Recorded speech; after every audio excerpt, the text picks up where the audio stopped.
Torej, Skupščina Gospodarske zbornice Slovenije zahteva državnotvorno odločitev za sestavo nove vlade. Volitve so končane. Državljani so oddali svoje glasove za sestavo novega parlamenta. Predsednik države je pred odgovorno nalogo imenovanje mandatarja za njeno sestavo.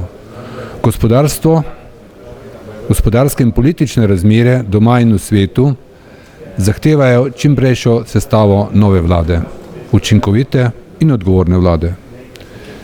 Zagotovila vseh strank o njihovem državnotvornem delovanju, na katerega so se sklicevale pred volitvami, niso prepričljive.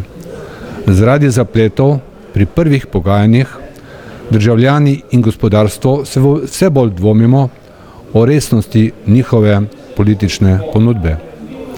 Gospodarstvo je zaskrbljeno.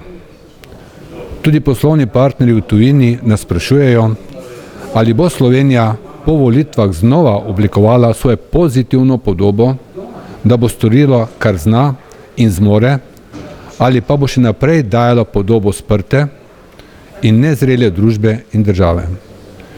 Če smo se zmogli zediniti za skupnost vsakokrat, ko je bilo potrebno, to pričakujemo tudi tokrat, že v mesecu decembru. Izvoljene politične stranke pozivamo, da presežejo svoje ozke strankarske interese in začnejo delovati za nujno socialne in ekonomske reforme. V skupnem interesu vseh nas, ki smo jih izvolili. Gospodarstvo in družba to pričakujeta. Dejstvo je, da razmere v primerjavi z drugimi državami niso tako slabe in da niso nerešljive.